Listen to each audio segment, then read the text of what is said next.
Okay, so probably about the only ones I want to look at. Did you guys feel pretty good about the ones we did in the warm-up? Like, do you remember how to do those? Okay, so probably, maybe if we just kind of talk about maybe number 2, just making sure you understand how to do something like number 2 if you come across it. Again, these would be more 7th grade objectives, but we have to know how to do them for later on. Does anybody know what you would do to solve that one? Jackson?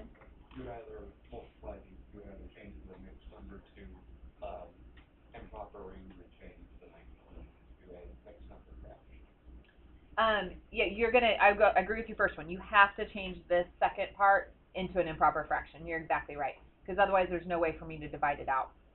So I'm going to keep this one at 19, and I do need to make it 19 over 1, which I think is what you were maybe saying, make it into a fraction. Then we're going to change the second one, and remember you multiply these two and then add the top number. So I'm getting negative 19 over 6. Okay? Once you have it in this form, then you do the same thing we did in the warm-up. So you just go ahead and keep the first one, change this to multiplication, and use the reciprocal of the second one. Okay, here's a good example of where I love cross-reducing because I have that icky number 19. So I can cross-reduce those. I have one negative in my problem, which turns the whole thing negative, and I have a 6 in the numerator and a 1 in the denominator, so my final answer is negative 6. Do you guys feel pretty confident about those? I mean, obviously I have 9 of them up here. I can do whatever, but I figured 2 is probably the main one that we would forget if I didn't share that with you. Okay? All right, then let's look at more of what we're going to do with the algebra stuff, which is simplifying. I don't know why the word simplifying confuses a lot of people, but it just really does. Whenever you see simplify, that means you just make it as simple as possible. And if that means you give me one answer as a number, then that's what you give me. And sometimes that's what it means. Sometimes, like on these, I can't get them down to one number, but you go as simple as possible. Okay? All right, so we're going to see things like this. This can actually be simplified. So we're going to take this 36x minus 24 over 6, and we're going to break it into 2 separate fractions so we can see if we can reduce it. Okay? So we're going to put 36x over 6, and we're going to subtract 24 over 6.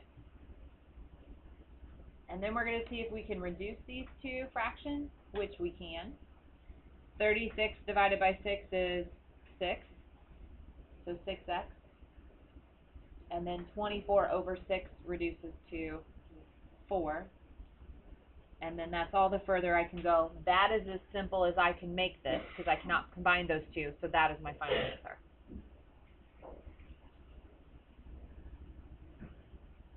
Okay? All right, if you have questions, just let me know. All right, next one. I've got 9y minus 14 over negative 3, so again, I'm going to break it down into 2 parts. So negative 9y over negative 3 plus 14 over negative 3. I simplify anything I can. So sometimes I can simplify, like negative over negative is going to make a positive. 9 divided by 3 is 3, so I can make this 3y. But there's nothing I can do with 14 and negative 3. I don't need to change it to a mixed number unless I want to. Improper fraction is fine. I can't simplify it. So I can either write minus 14 thirds, that is okay, or I can leave it as plus a negative 14 thirds. And like I said, the negative sign can be in the numerator, denominator, or out front. That is all legal. You just can't have 2 negatives, because 2 negatives turn it into a positive. Seems simple enough? Yeah? All right, last one. Over 4. Bless you. All right, here again, I like to change this to plus a negative because I need to remember that that is a negative 8. And so now I can go ahead and reduce that. The original problem, if you didn't see that, was 2x minus 8 over negative 4. Kind of hard to tell.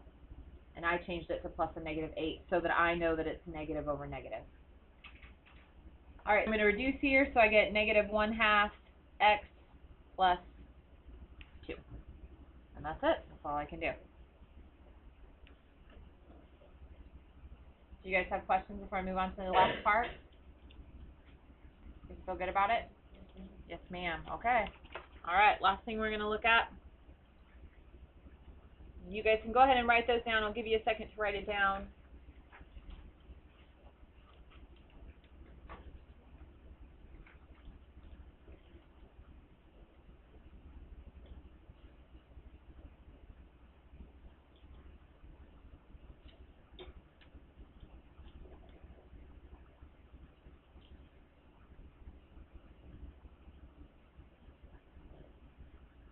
And here this is just kind of adding everything we've done so far. So it's adding the multiplication, the adding, the subtracting, and now division.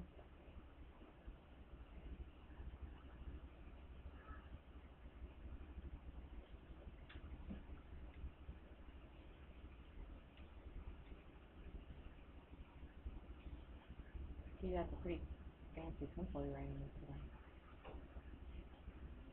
today. It's fancy. I'm not judgy. It's just special. All right. Okay, so we're going to take 2 times our y, which is -4, so I'm going to plug that in, minus my x value over my x value. That's all I did. And then I just need to simplify. So 2 times -4 would be -8, minus 1, which would be -9. Whoopsies, there we go. And it would be over 1, so I don't have to worry about over 1. Whenever you simplify, you do not leave things over 1, because that would not be simplest. -9 would be simplest. Okay? All right, let's look at the last one, and then we are done with notes today.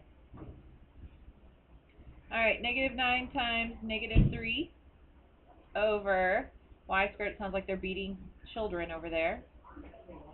Are they? They're laughing, so it must tickle instead of hurt. All right, so notice the way I wrote it. I went ahead and put this in parentheses because this means -2 times -2, which is going to give me that +4. I'll multiply the numerator. -9 times -3 is a +27 over a +4 minus 1. So I'm getting 27 over, I don't know why I just wrote a 3 there, over 3. So I'm getting the answer of 9. Good? Any questions at all?